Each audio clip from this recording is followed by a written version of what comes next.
Assalamualaikum warahmatullahi wabarakatuh.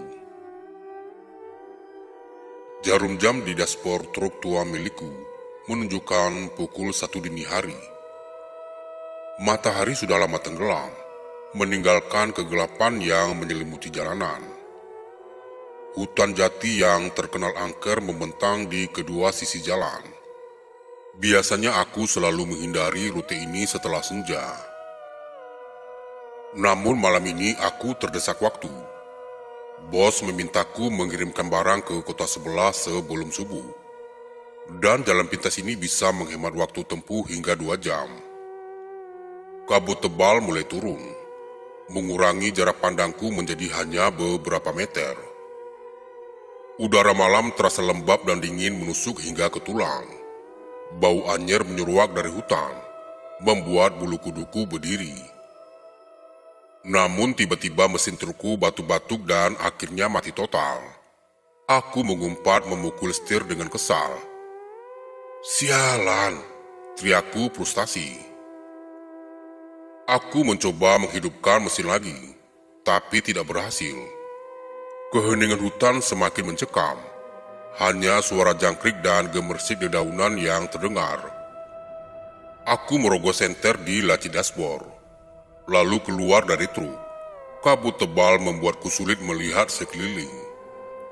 Aku berjalan menyusuri jalan, berharap menemukan tanda-tanda kehidupan. Setelah berjalan sekitar 100 meter, aku melihat sebuah jalan setapak kecil yang menghilang ke dalam hutan. Sebuah pelang kayu lapuk bertuliskan Kampung Hutan, berdiri di samping jalan setapak itu. Aku ragu-ragu sejenak, tapi rasa penasaran mengalahkan ketakutanku. Aku memutuskan untuk mengikuti jalan setapak itu, berharap menemukan bantuan di kampung yang tersembunyi di dalam hutan. Jalan setapak itu semakin sempit dan berliku-liku. Pepohonan besar menjulang tinggi, menutupi langit malam. Cahaya senterku hanya mampu menembus beberapa meter ke depan. Suara-suara aneh mulai terdengar dari dalam hutan. Raungan binatang, gemersik dedaunan, dan bisikan-bisikan samar yang membuatku merinding. Setelah berjalan sekitar setengah jam, aku melihat cahaya lampu minyak yang berkedap-kedip di kejauhan. Aku mempercepat langkahku, berharap menemukan rumah penduduk. Semakin dekat aku melihat sebuah kampung kecil yang terdiri dari beberapa rumah panggung kayu. Suasana kampung itu sangat sunyi, tidak ada tanda-tanda kehidupan sama sekali. Aku memberanikan diri mendekati salah satu rumah. Pintu rumah itu terbuka sedikit. Aku mengintip ke dalam, tapi tidak melihat siapapun. Aku memanggil-manggil tapi tidak ada jawaban. Aku mendorong pintu rumah itu lebih lebar, lalu masuk ke dalam. Rumah itu sangat sederhana. Hanya ada sebuah dipan kayu, meja kecil, dan beberapa peralatan dapur. Bau kemenyan sangat menusuk hidungku. Di sudut ruangan, aku melihat sesosok nenek tua duduk di kursi goyang. Nenek itu mengenakan kebaya hitam dan kain batik lusuh.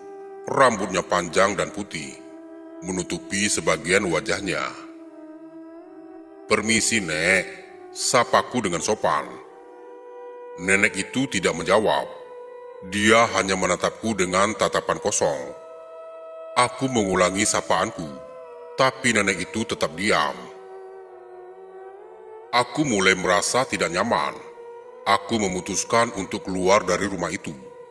Saat aku berbalik, nenek itu tiba-tiba berdiri. Dia berjalan perlahan ke arahku. Aku mundur selangkah, tapi nenek itu terus mendekat. Wajahnya yang keriput terlihat semakin jelas. Matanya yang cekung menatapku dengan tajam. Aku merasakan hawa dingin yang menusuk tulang. "Tolong, Nek, saya tersesat. Truk saya mogok di tengah hutan," kataku dengan suara gemetar. Nenek itu tidak menjawab. Dia hanya terus mendekat.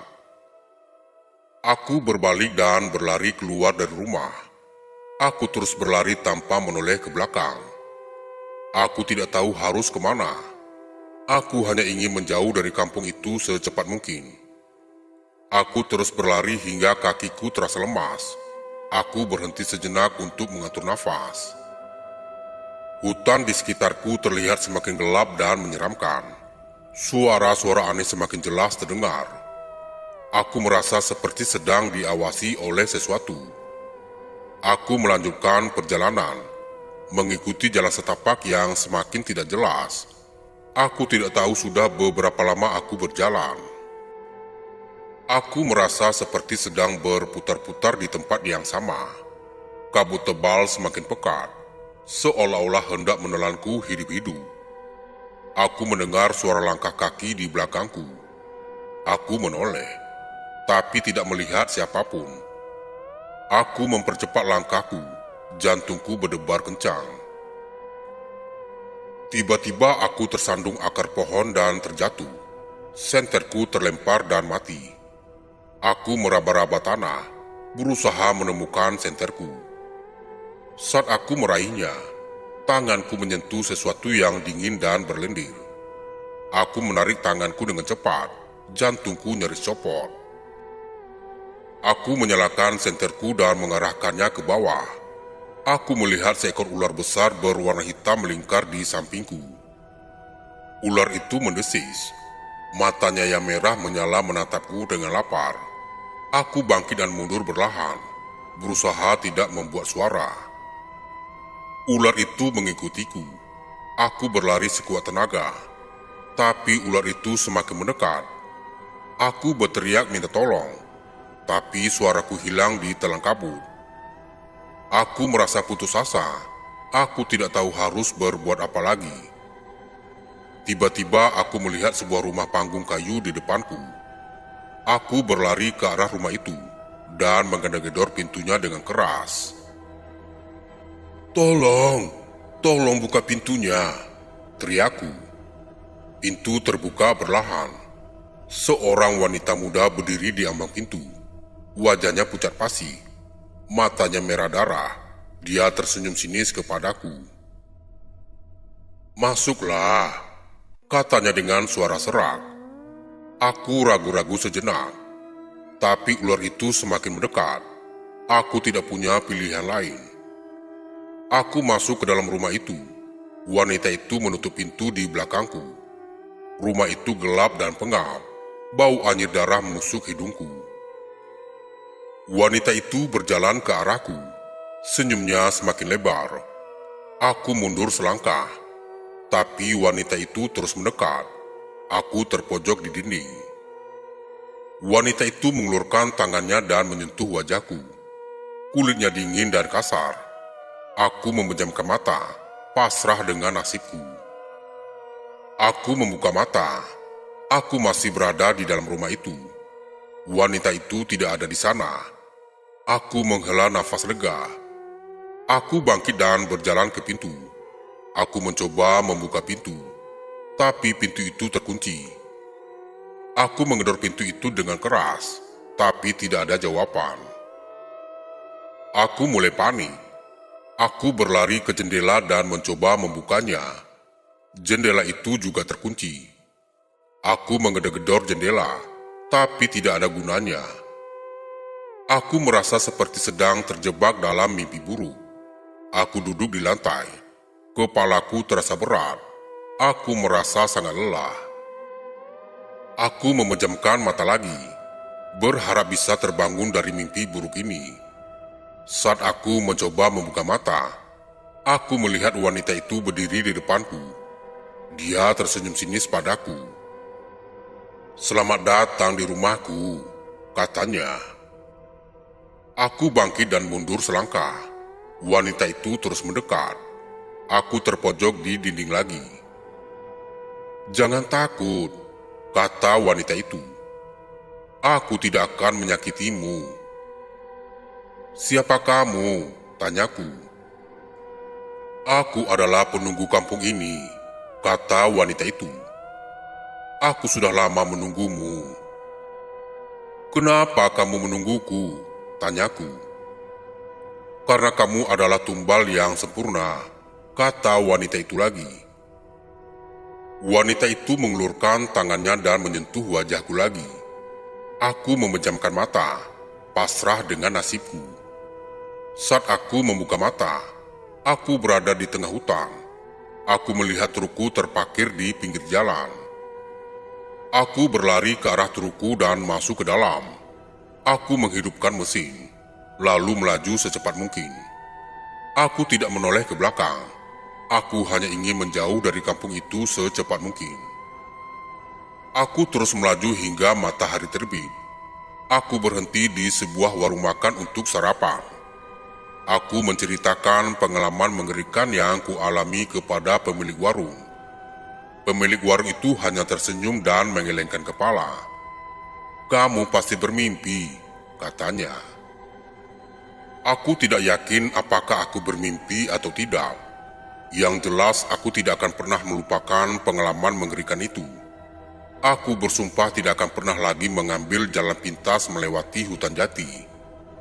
Aku memarkirkan truk di pinggir jalan. Rasa lelah dan lapar mulai mendera. Ku ambil sebungkus roti dan botol air dari dalam truk, lalu duduk di pinggir jalan untuk makan.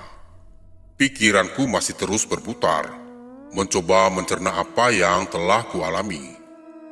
Saat sedang makan, seorang pria tua dengan topi jerami menghampiriku. Dia tersenyum ramah dan memperkenalkan dirinya sebagai Pak Slamet, penduduk desa terdekat. Aku menceritakan pengalaman mengerikan yang kualami kepada Pak Slamet. Pak Slamet mendengarkan dengan seksama, sesekali mengangguk. Setelah aku selesai bercerita, dia menghela nafas panjang. "Kampung hutan memang dikenal angker, Nak," kata Pak Slamet. "Banyak orang yang tersesat dan tidak pernah kembali." "Apa sebenarnya yang terjadi di kampung itu, Pak?" tanyaku penasaran. "Konon kampung itu dihuni oleh arwah penasaran yang tidak bisa tenang," kata Pak Slamet. "Mereka mencari tumbal untuk menggantikan mereka di dunia ini." Aku merinding mendengar penjelasan Pak Slamet. Tiba-tiba aku merasa sangat bersyukur masih hidup. "Terima kasih, Pak, atas penjelasannya," kataku. "Jaga dirimu baik-baik, Nak," kata Pak Slamet. "Jangan pernah kembali ke hutan itu." Aku mengangguk dan mengucapkan terima kasih sekali lagi kepada Pak Slamet. Aku melanjutkan perjalanan dengan hati-hati.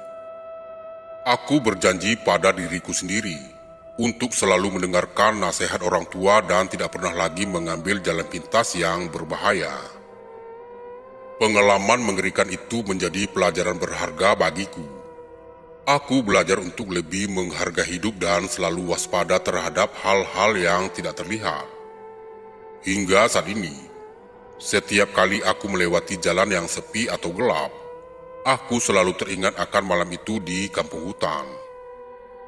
Aku memarkir truk di pinggir jalan. Rasa lelah dan lapar mulai mendera. Ku ambil sebungkus rokok dari dashboard dan menyalakan satu batang. Asap mengepul berbaur dengan kabut pagi yang mulai menipis. Aku memijat pelipisku berusaha menenangkan diri. Namun bayangan nenek tua dan wanita bermata merah itu terus menghantuiku. Setelah menghabiskan rokok, aku memutuskan melanjutkan perjalanan. Aku tidak bisa berlama-lama di sini. Barang-barang di truk harus segera sampai tujuan. Aku menghidupkan mesin, lalu melaju dengan kecepatan sedang. Aku berusaha mengabaikan perasaan tidak nyaman yang terus menghantui. Beberapa jam kemudian, aku tiba di kota sebelah. Aku mengantarkan barang ke alamat yang dituju, lalu mencari tempat untuk beristirahat. Aku menyewa kamar di sebuah hotel yang murah, lalu mandi dan tidur. Aku tidur nyenyak, seperti orang yang sudah lama tidak tidur. Keesokan harinya aku bangun dengan perasaan segar. Aku sarapan di warung makan dekat hotel, lalu kembali ke truk. Aku memeriksa muatan. memastikan semuanya telah aman. Setelah itu aku mulai perjalanan pulang. Aku sengaja menghindari jalan pintas melewati hutan jati. Aku memilih rute yang lebih jauh, tapi lebih aman. Aku tidak ingin mengalami kejadian mengerikan seperti tadi malam lagi. Saat melintasi jalan tol, aku melihat sebuah mobil patroli polisi berhenti di bahu jalan. Aku menepi dan bertanya kepada polisi apa yang terjadi. "Ada kecelakaan tadi malam," kata polisi itu. "Sebuah truk menabrak pohon di hutan jati. Supirnya tewas di tempat." Aku terhenyak. Aku teringat kejadian tadi malam. Mungkinkah supir truk yang tewas itu adalah aku? Mungkinkah aku sebenarnya sudah mati? Aku menggelengkan kepala, berusaha mengusir pikiran-pikiran aneh itu. Aku kembali ke truk dan melanjutkan perjalanan. Aku tidak tahu apa yang sebenarnya terjadi tadi malam. Yang jelas aku bersyukur masih hidup. Beberapa hari kemudian, aku membaca berita di koran tentang kecelakaan truk di hutan jati. Supir truk yang tewas itu bernama Wahyu. Dia berasal dari desa yang sama denganku. Aku tidak pernah bertemu dengannya, tapi aku merasa kasihan kepadanya. Aku berpikir tentang kejadian mengerikan yang kualami. Aku tidak tahu apakah itu hanya mimpi atau kenyataan, tapi aku yakin ada sesuatu yang jahat di hutan jati. Beberapa minggu kemudian, aku mendapat telepon dari polisi. Mereka menemukan trukku terbengkalai di hutan jati. Truk itu dalam kondisi rusak parah, seperti habis menabrak pohon. Polisi mengatakan tidak ada tanda-tanda supir truk itu. Aku terdiam, tidak bisa berkata-kata. Aku teringat percakapan dengan polisi di jalan tol beberapa hari yang lalu. Mungkinkah supir truk yang tewas itu sebenarnya adalah aku? Mungkinkah aku sebenarnya sudah mati? Dan yang sekarang hidup hanyalah rohku yang terjebak di dunia ini. Aku menutup telepon, pikiran kalut. Aku melihat bayanganku di cermin. Wajahku pucat pasi, mataku cekung. Aku tidak lagi mengenali diriku sendiri. Aku berjalan ke jendela dan melihat keluar. Langit mendung, seolah-olah akan turun hujan. Aku merasa seperti sedang terjebak dalam mimpi buruk yang tidak berujung. Aku tidak tahu harus berbuat apa lagi. Aku hanya bisa pasrah dengan nasibku. Aku berharap suatu hari nanti aku bisa menemukan jalan keluar dari mimpi buruk ini. Dan semoga aku bisa kembali lagi ke dunia nyata, ke tempat di mana aku seharusnya berada. Aku terbangun dengan keringat dingin membasahi seluruh tubuh. Nafasku terengah-engah, jantungku berdebar kencang. Aku melihat ke sekeliling, mencoba meyakinkan diri bahwa aku berada di kamarku sendiri, di rumahku yang aman. Namun rasa takut dan cemas itu tidak hilang begitu saja. Aku masih bisa merasakan hawa dingin yang menusuk tulang, bau anyir darah yang membuatku mual, dan suara-suara aneh yang berbisik-bisik di telingaku. Aku bangkit dari tempat tidur dan berjalan ke dapur. Aku membuat secangkir kopi panas, berharap bisa menenangkan sarafku. Sambil meminum kopi, aku merenungkan mimpi yang baru saja kualami. Mungkinkah itu hanya mimpi buruk biasa? Atau mungkinkah itu sebuah peringatan? Aku teringat cerita-cerita mistis tentang hutan jati yang sering kudengar dari orang-orang tua di desaku. Setelah menghabiskan kopi, aku kembali ke kamar tidur. Aku mencoba untuk tidur kembali, tapi tidak bisa. Bayangan-bayangan mengerikan dari mimpi itu terus menghantuiku. Tiba-tiba aku mendengar suara ketukan di pintu. Aku bangkit dan mengintip dari lubang intip, tapi tidak melihat siapapun. Aku membuka pintu berlahan, tapi tidak ada orang di sana. Aku merasa semakin tidak nyaman. Aku menutup pintu dan menguncinya. Aku kembali ke sofa dan menyalakan televisi. Tapi kali ini aku tidak bisa berkonsentrasi. Aku terus melihat ke arah pintu, berharap tidak ada yang datang lagi. Beberapa saat kemudian, aku mendengar suara ketukan lagi. Kali ini suara ketukan itu lebih keras dan lebih mendesak. Aku bangkit dari sofa dan berjalan ke pintu lagi. Aku mengintip dari lubang intip, namun tetap tidak melihat siapapun. Aku ragu-ragu sejenak, lalu memutuskan untuk membuka pintu. Saat pintu terbuka, aku melihat sesosok nenek tua berdiri di ambang pintu. Nenek itu mengenakan kebaya hitam dan kain batik lusuh. Rambutnya panjang dan putih menutupi sebagian wajahnya. Aku teringat mimpi yang kualami. Nenek tua itu adalah nenek yang kulihat di kampung gaib. Aku mundur selangkah, tapi nenek itu terus mendekat. "Jangan takut," kata nenek itu dengan suara serak. "Aku datang untuk membantumu." Aku tidak percaya dengan kata-kata nenek itu. Aku tahu nenek itu adalah makhluk halus yang jahat. Aku berbalik dan berlari ke kamar tidur. Aku mengunci pintu kamar dan bersembunyi di bawah tempat tidur. Aku mendengar suara langkah kaki nenek itu mendekat. Aku menutup mata, berharap nenek itu tidak menemukan aku. Tiba-tiba aku merasakan sentuhan dingin di kakiku. Aku membuka mata dan melihat nenek itu berdiri di samping tempat tidurku. Dia tersenyum sinis padaku. "Kamu tidak bisa lari dariku," kata nenek itu. "Kamu adalah milikku sekarang." Nenek itu mengulurkan tangannya dan menyentuh wajahku. Aku memejamkan mata pasrah dengan nasibku. Aku tersentak bangun. Lagi-lagi hanya mimpi. Tapi kali ini terasa begitu nyata. Begitu mencekam. Nafasku memburu. Keringat dingin membasahi kening. Aku meraba-raba saklar lampu dan menyalakannya. Cahaya temaram memenuhi kamar, sedikit mengurangi kegelapan yang menyesakan. Aku duduk di tepi tempat tidur, berusaha menenangkan diri. Jantungku masih berdebar tak karuan. Mimpi itu seperti sebuah peringatan, sebuah firasat buruk yang mengelayuti pikiranku. Aku memutuskan untuk tidak tidur lagi. Aku mengambil ponsel dan melihat jam. Masih pukul 3 pagi. Terlalu dini untuk memulai aktivitas.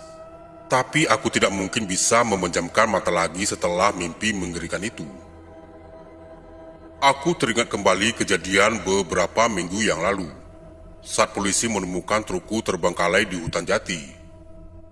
Aku masih belum bisa menjelaskan apa yang sebenarnya terjadi. Apakah aku benar-benar mati dalam kecelakaan itu?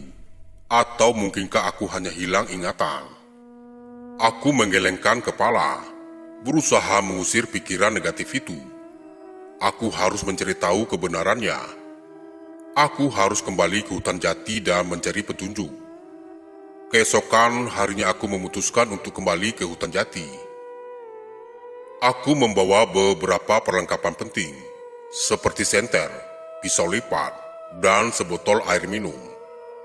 Aku juga membawa jimat yang diberikan oleh kakekku sebelum beliau meninggal. Jimat itu konon bisa melindungi diri dari gangguan makhluk halus. Aku memarkirkan mobilku di pinggir jalan, beberapa kilometer dari tempat trukku ditemukan. Aku tidak ingin menarik perhatian siapapun. Aku berjalan kaki menyusuri jalan setapak yang menuju ke hutan. Semakin masuk ke dalam hutan, suasana semakin gelap dan sunyi. Setelah perjalanan sekitar 1 jam, aku tiba di tempat trukku ditemukan. Truk itu masih ada di sana, dalam kondisi rusak parah. Aku mendekati truk dan memeriksanya. Tidak ada tanda-tanda kehidupan di dalamnya. Aku melihat ke sekeliling mencari petunjuk. Mataku tertuju pada sebuah kain putih yang tersangkut di dahan pohon. Aku mengambil kain itu dan membukanya. Di dalamnya aku menemukan sebuah foto. Foto itu adalah fotoku. Tapi bukan fotoku yang sekarang. Foto itu adalah fotoku yang masih kecil.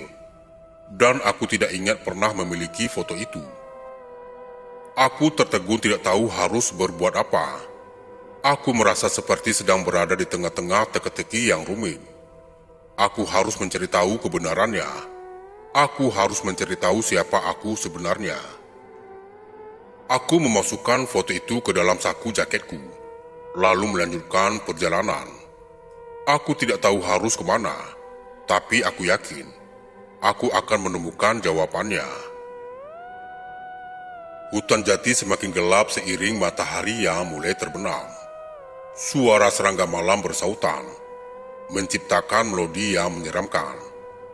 Aku terus berjalan, mengikuti instingku yang menuntunku semakin ke dalam jantung hutan. Tiba-tiba aku merasakan sesuatu yang aneh.